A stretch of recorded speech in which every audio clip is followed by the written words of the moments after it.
Hello दोस्तों, मैं दिनेश चौधरी आप सभी का स्वागत करता हूं पीएससी बाय डीसी सर आपके अपने यूट्यूब चैनल पर। इस चैनल पर हम एमपीपीएससी के लिए जो बेसिक कॉन्सेप्ट होते हैं उसको पढ़ने के लिए ल्यूसेंट जो कि एक बेसिक किताब है उसको क्रमबद्ध रूप से पढ़ रहे हैं। मैं अपनी तरफ से उसमें कुछ छोटे मोटे फैक्ट जोड़ता हूं ताकि क्रमबद्धता को बनाए रखा जा सके। साथ में मैं एक बड़ा काम कर रहा हूं, ल्यूसेंट में जो बातें दी गई हैं वो वन लाइनर फैक्ट के रूप में है जो बिल्कुल याद नहीं होती है। उसको याद करने के लिए क्रमबद्धता, एक सीरीज होनी चाहिए, एक जैसी चीजों का एक टेबल होना चाहिए जो कि याद हो जाता है। तो इस वीडियो सीरीज में मैं उसी काम को कर रहा हूं ताकि आप सबको आसानी से याद करा सकूं। मैं अपनी पूरी कोशिश करता हूं कि आपको कोई भी कंटेंट जो पढ़ा हो वो अच्छे से याद हो जाए। खैर आप लोग इसे शेयर नहीं करते, कोई बात नहीं, इससे फर्क नहीं पड़ेगा ज्यादा। आप सब लोग अपनी मेहनत करते रहिए। मैं उम्मीद करता हूं कि आप सब लोग अपने एक नोट्स बना रहे होंगे, आपको पूरी हिस्ट्री अच्छे से याद हो रही होगी। अब तक हमने जो भी पढ़ा वो आप सबको पूरा याद होगा। चलिए आज हम हर्षवर्धन की बात करेंगे, गुप्तों के बाद क्या होता है देश में उसकी बात करने वाले हैं। चलिए शुरू करते हैं। सबसे पहले भगवान श्री गणेश का नाम लेकर श्री गणेशाय नमः बोलते हुए और मेरे शिक्षक सुरेश पटेल सर को याद करते हुए हम मूल टॉपिक पे आते हैं। पहले पृष्ठभूमि पता कर लेते दिमाग में, जो पुरानी स्टोरी थी उससे हम यहाँ कैसे पहुंच रहे हैं। देखिए हमने पुरानी स्टोरी में पढ़ा था कि पूरे भारत पर एक शासक जिसे हम गुप्त साम्राज्य कहते हैं उसका कब्जा हो जाता है। इससे पहले हमने ऐसे ही मौर्य नाम के एक राजा या मौर्य वंश के जो राजा हुए उनका कब्जा भारत में हुआ। जब मौर्य राजाओं में कोई अच्छा राजा नहीं आ पाया तो पूरा शासन धीरे धीरे टूट जाता है, जिसे हमने मौर्योत्तर काल कहा। और मौर्योत्तर काल के बाद आता है गुप्त काल, जिसमें फिर से एक राजा बहुत बड़े एक साम्राज्य पर कब्जा करता है जिसमें भारत का ज्यादातर क्षेत्र आ जाता है। खैर गुप्तों का शासन मौर्यों से छोटा था लेकिन फिर भी लगभग संपूर्ण भारत पर कब्जा गुप्त साम्राज्य का हुआ करता था। तो जब गुप्तों का पूरे संपूर्ण भारत पर कब्जा हो गया था उस समय गुप्त काल कहलाता था। लेकिन गुप्तों में एक राजा हुआ स्कंदगुप्त। क्या राजा हुआ? स्कंदगुप्त अच्छा योग्य राजा था जिसने हुणों को बार बार हराया। हुण विदेशी आक्रमणकारी थे, लेकिन जब ये हुणों को आक्रमणकारियों को हराने में लगा रहा तो इसके बाद के जो उत्तराधिकारी आए वो इतने अच्छे राजा नहीं बन पाए और उनका सिंहासन या साम्राज्य छोटे छोटे टुकड़ों में टूटना शुरू होता है और फिर ये गुप्त राजा समाप्त होकर के गुप्त उत्तर काल शुरू हो जाता है। इस वर्ड पर फोकस कीजिए, गुप्त उत्तर काल, गुप्तोत्तर काल। गुप्तोत्तर काल दो शब्दों से बना, गुप्त प्लस उत्तर। उत्तर मतलब बाद में। तो गुप्तों के बाद में भारत पर किसने राज किया इसकी बात हो रही है। खैर गुप्तों के बाद में इतना बड़ा सिंहासन तो किसी ने नहीं बनाया, लेकिन फिर भी यहां हरियाणा के आसपास के क्षेत्र में एक सिंहासन या एक साम्राज्य पनपता है जो पुष्यभूति नाम के राजा या हर्षवर्धन के वर्धन वंश द्वारा स्थापित किया जाता है। इस पॉइंट को फोकस कीजिएगा। भारत को गुप्त काल के बाद में या गुप्त राजाओं के बाद में कोई बहुत बड़ा राजा तो नहीं मिला, लेकिन एक राजा मिला जो वर्धन वंश या पुष्यभूत हर्षवर्धन वंश कहलाया या वर्धन वंश ही कहलाया। उसका राजा हर्ष था, इसलिए हर्षवर्धन नाम ज्यादा इंपॉर्टेंट है।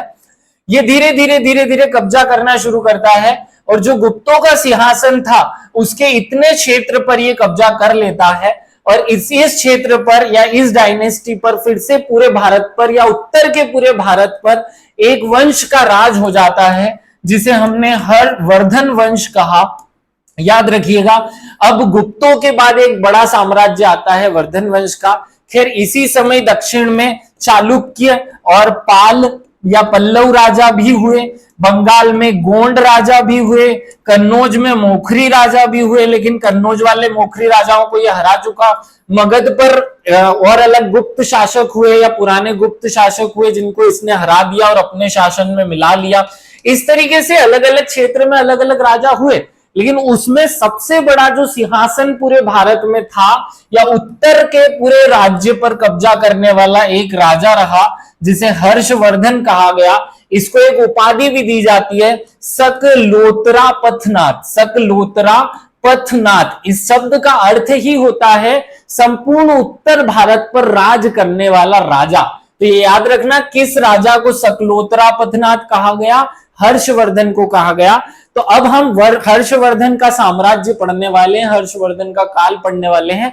फिर ये छोटे छोटे राजा भी इंपॉर्टेंट है, लेकिन क्योंकि हम पूरे भारत के इतिहास को पढ़ रहे हैं, उसमें सबसे क्रमबद्धता के लिए एक के बाद एक का होना जरूरी है, इसलिए हम छोटे छोटे राजाओं को निग्लिजिबल मानते हुए उन पर बात नहीं करेंगे।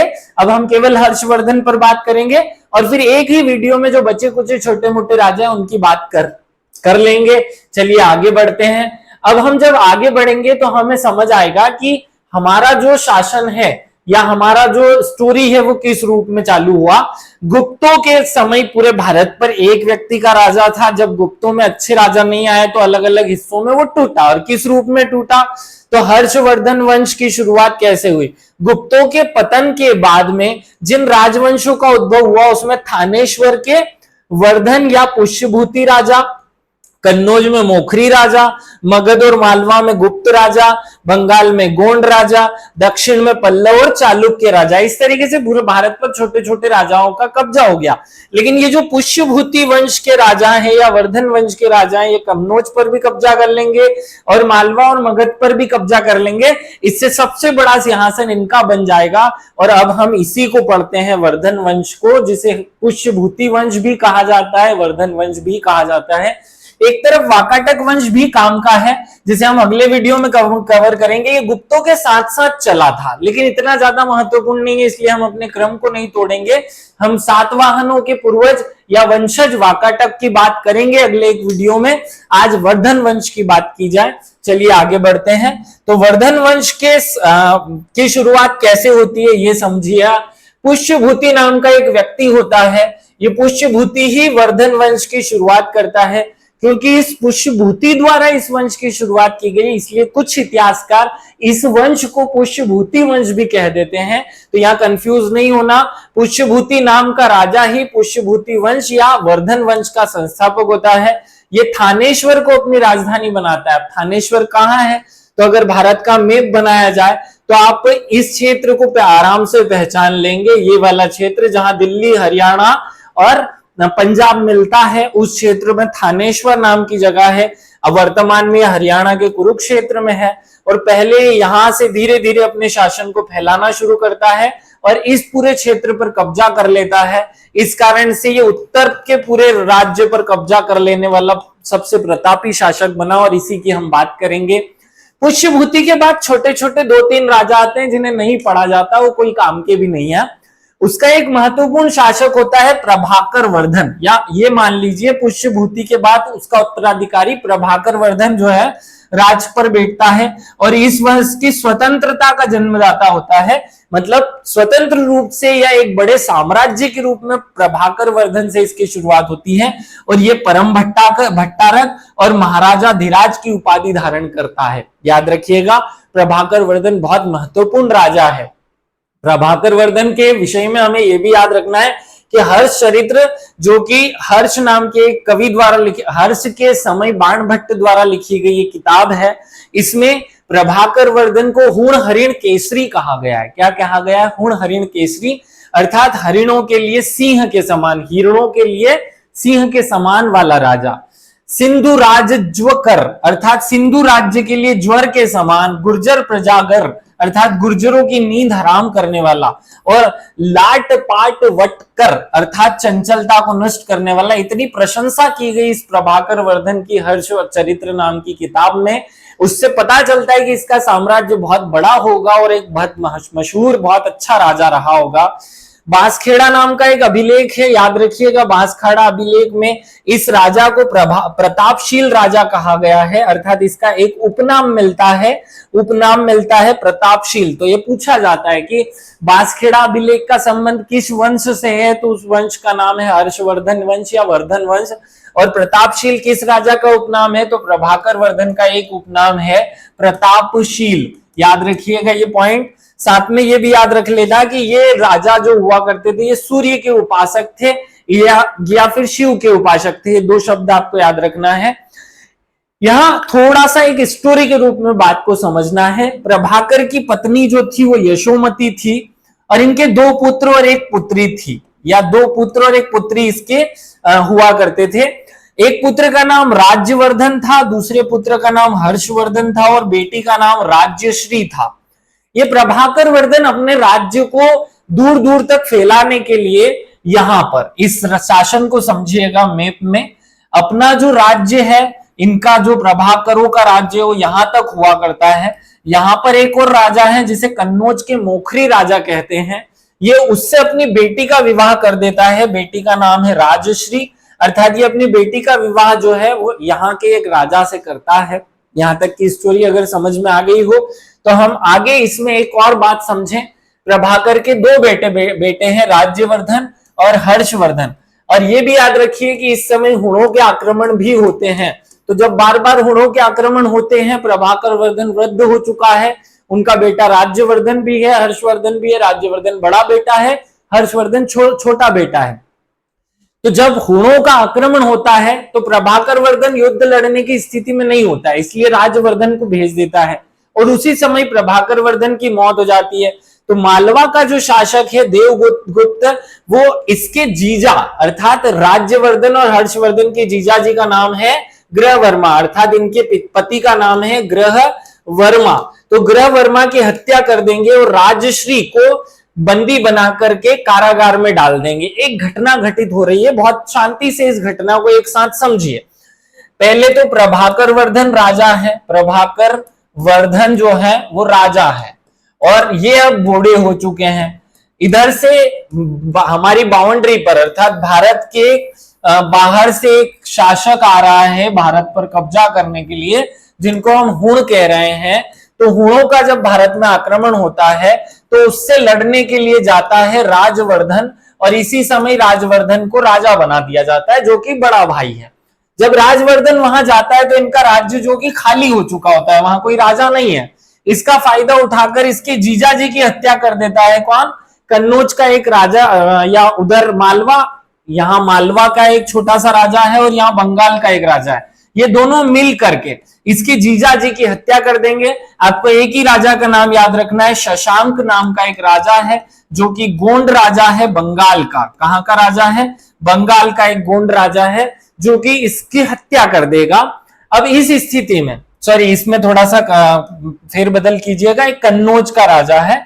तो ये जो कन्नौज वाले जो राजा है शशांक, ये इसकी जीजाजी की हत्या करके इसकी बहन को, जिसका नाम है क्या, बहन का नाम याद रखना, वो महत्वपूर्ण किरदार है राजश्री, इस ग्रहवर्मा की हत्या कर दी जाएगी और राजश्री को बंदी बना लिया जाएगा।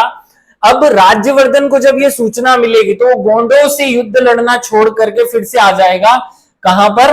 गोंडों से युद्ध लड़ने के बाद आ जाएगा अपने शासन को संभालने के लिए। जब वो अपने शासन को संभालने के लिए आएगा तो पिता की मौत हो चुकी होगी, वो स्वयं राजा है। अब वो कोशिश करेगा कि अपनी बहन को छुड़ा ले, लेकिन ऐसे समय पे वो आक्रमण करेगा बिना ज्यादा नीति या रणनीति बनाए, क्योंकि बहन को छुड़वाना महत्वपूर्ण है।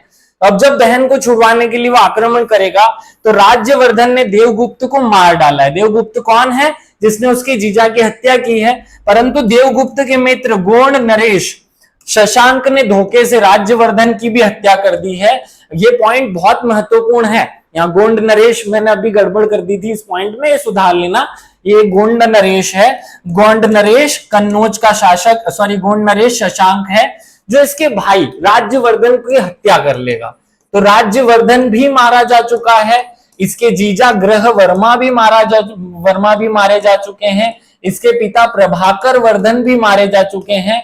और अब नया राजा बनेगा जो कि केवल 16 वर्ष का है, जिसका नाम है हर्ष, जो कि सबसे छोटा भाई है। अभी भी बहन जो है वो कब्जे में है, याद रखिए। हर्षवर्धन 16 साल का है, 16 वर्ष का है, बहन को बंदी बनाया हुआ है। राज्यवर्धन की मृत्यु हो चुकी है, प्रभाकर वर्धन की मृत्यु हो चुकी है। अब ऐसी स्थिति में हर्ष जो कि केवल 16 साल का राजा है, 606 ईस्वी में राजा बनेगा।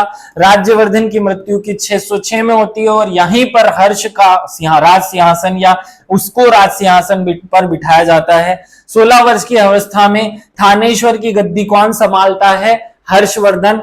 इतना बड़ा प्रतापी राजा होता है कि 16 ही वर्ष की उम्र में ये आक्रमण करके सारे प्रतिद्वंदियों को हराने वाला है। ये महत्वपूर्ण बात है, इसलिए एक स्टोरी के रूप में अपने को याद रखनी है।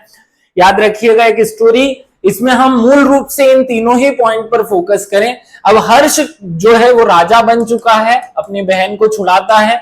हर्ष को इतिहास में शिलादित्य कहा गया है। क्या कहा गया है? शिलादित्य। शिला का अर्थ होता है कठोर, कठोरता के लिए हम शिला का उपयोग करते हैं, तो कठोर राजा।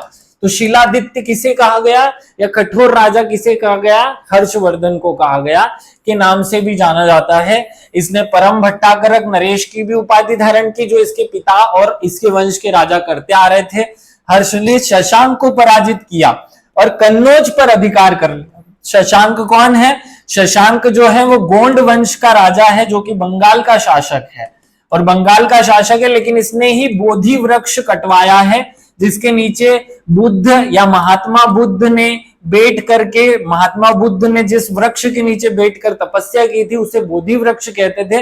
ये शशांक क्योंकि शैव धर्म का अनुयायी था, इस बोधि वृक्ष को कटवा देता है। अब जो हर्ष है वो इस कन्नौज पर अधिकार कर लेगा और शशांक को मौत की सजा देगा। अब ये अपनी राजधानी, जो कि पहले थानेश्वर हुआ करती है, थानेश्वर से ये अपनी राजधानी कहां बना लेगा? कन्नौज बना लेगा। याद रखना, राजधानी अब हर्षवर्धन वंश की क्या हो चुकी है? कन्नौज हो चुकी है। हर्ष और पुलकेशियन के बीच में नर्मदा नदी के तट पर एक युद्ध होता है, जिसमें हर्ष की विजय हो जाती है, और अब हर्ष संपूर्ण उत्तर भारत का राजा बन चुका है। ये कलिंग पर भी आक्रमण करेगा, वो कलिंग को भी हरा देगा। इसने एक उपाधि धारण की, याद रखना, सकलोत्रा पथनाथ, अर्थात उत्तर का, संपूर्ण उत्तर भारत में जिस राजा का राज हो उसे सकलोत्रा पथनाथ कहेंगे। अब कुछ फैक्ट याद रख लो। चीनी यात्री हेनसांग इसी के समय भारत आएगा। हर्ष 641 में चीन पे कुछ दूत भेजेगा और चीन से 2 दूत यहां पर आएंगे, ये याद रखना। चीन से दूतों का आवागमन या चीनी यात्री जो है वो हेनसांग इसी के दरबार में आएगा, और इसी के दरबार से कुछ लोग चीन भेजे जाएंगे दूत बना करके। प्रारंभ में हर्ष ने अपने कुल देवता, कौन है इसकी कुल देवता? भगवान शिव को परम भक्त था। लेकिन चीनी यात्री कौन? चीनी यात्री हेनसांग जब भारत आता है, तो ये बहुत सारे बच्चे कंफ्यूज कर जाते हैं कि हेनसांग था कि फाइयोन था। तो देखो, रट लो इसको। हर्षवर्धन के जमाने में कौन आएगा? तो ह से शुरू हो रहा है तो हेनसांग याद आए, हेनसांग आएगा। और हेनसांग की किताब का नाम है सीयूकी। क्या नाम है? सीयूकी। याद रखना, हर्ष के जमाने में हेनसांग आएगा। तो हेनसांग जो है वो बौद्ध धर्म का अनुयायी, कौन से धर्म का अनुयायी? बौद्ध धर्म का, और बौद्ध धर्म की चीजें इकट्ठी करने ही भारत आया है। हेनसांग से मिलता है और फिर बौद्ध धर्म को ये हर्षवर्धन भी अपना लेता है। मतलब अभी तक ये शंकर भगवान की पूजा करता था, अब ये बौद्ध धर्म को अपना लेगा, और बौद्ध में भी ये महायान शाखा को अपनाएगा, याद रखना, और पूरी तरह बौद्ध धर्म को अपने सिंहासन राज्य में आश्रय देगा। हर्ष के समय प्रयाग में प्रति 5 वर्ष में एक समारोह आयोजित होगा, जो कि महायान बौद्धों का होगा, महामोक्ष परिषद कहलाएगा, और यहीं से, याद रखना, यहीं से कुंभ मेले की शुरुआत होगी। याद रखिएगा, हर्षवर्धन में ही कन्नौज में एक महासभा होती है और हर साल प्रयाग में एक महासभा होती है, और इन 2 महासभाओं के प्रतिफल में ही कुंभ मेले की शुरुआत आयोजित होती है। आगे बढ़ो।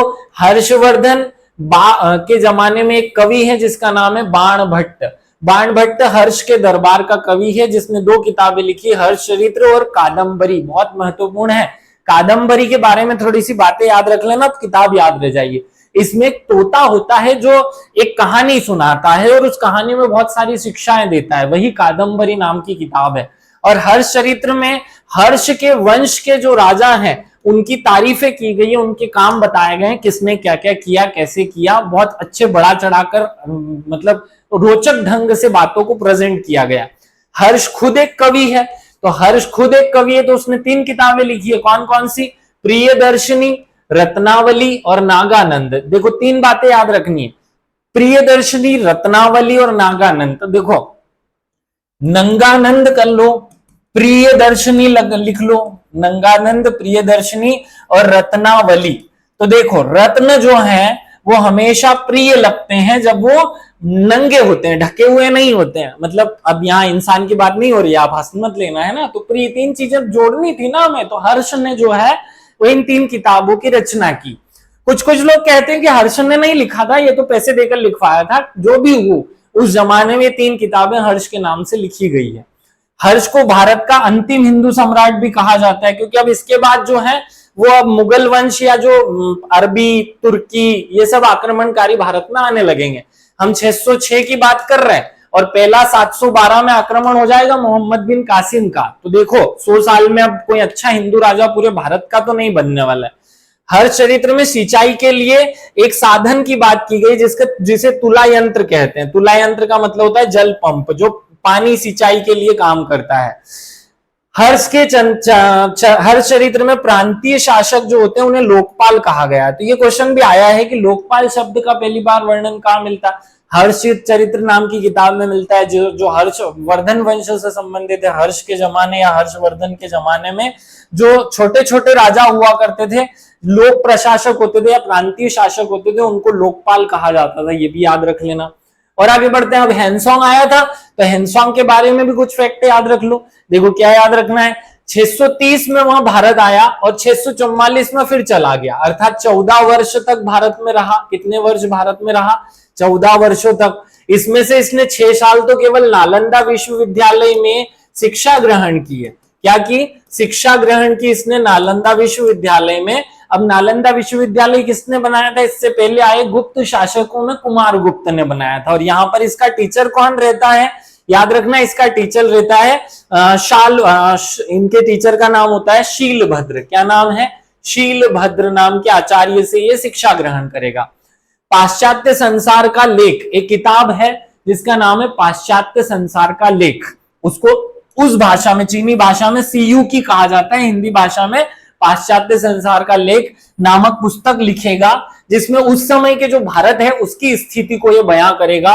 और हर्षवर्धन जो है वो महायान बौद्ध राजा है, शिलादित्य उसने उपाधि धारण की है। ये सब बातों का वर्णन उसने अपनी किताब में किया हुआ है। उसने क्या क्या और लिखा है? हर्ष को उसने वैश्य जाति का बताया है। देखो सामान्यतः माना जाता है कि भारत में या तो ब्राह्मण राजा होते हैं या क्षत्रिय होते हैं, लेकिन ये हर्षवर्धन के जमाने में हैंसोंग जो आया है ये कह रहा है कि ये जो राजा है ये शूद्र जाति का है। कौन सी जाति? सॉरी, वैश्य जाति का है। याद रखना है, महत्वपूर्ण बात है। इसने कहा कि जो शूद्र हैं वो कृषक का काम करते हैं, या शूद्र जो है वो कृषक है, या कृषक ही शूद्र है। उसके समय नालंदा में एक प्राचार्य है शीलभद्र, जिनसे वो शिक्षा ग्रहण करेगा। सिंचाई के लिए एक चीज यूज होती है, एक यंत्र यूज होता है जिसे रहट कहा गया है। भारत में घोड़े जो है वो पाए नहीं जाते, लेकिन अरब, ईरान और कंबोज से हम घोड़े आयात करते हैं। याद रखना। और ये बात जब हम आगे पढ़ेंगे, जब मुस्लिम आक्रमणकारी आएंगे तो वो घोड़े से आएंगे, वही बात यहां से जोड़ेंगे, कनेक्ट हो जाएगी। कन्नौज में एक धर्म सभा या प्रयाग में महामोक्ष परिषद होती है, उसका भी वर्णन इसके द्वारा किया गया। तो बहुत अच्छी इंपॉर्टेंट जानकारी सी यू की नाम की किताब से हमें मिलती है। किताब का नाम याद रखना, सी यू की, या क्या नाम है? सी यू की। सी यू मतलब मैं देखूं तुम्हें, सी यू की ऐसी किताब है, याद रखने के लिए कर लो कुछ भी। तो ऐसे हमने एक बहुत अच्छा साम्राज्य पढ़ा। अब जो ये हर्षवर्धन नाम का राजा है, ये जो हर्षवर्धन जिसे हमने पढ़ा, ये निसंतान होता है। तो जैसे ही इसकी संतान होता है, तो जैसे ही इसकी मृत्यु होगी ना, इसका साम्राज्य अब छोटे छोटे टुकड़ों में टूट जाएगा और हर्षवर्धन की कहानी खत्म हो जाती है, या वर्धन वंश की कहानी खत्म हो जाती है। एक बार रिकॉल करो, वर्धन वंश की शुरुआत कहां से हुई? पुष्यभूति से हुई। कहां से? ये याद रखना। और महत्वपूर्ण राजाओं में हमने याद रखा प्रभाकर वर्धन। क्या नाम याद रखा?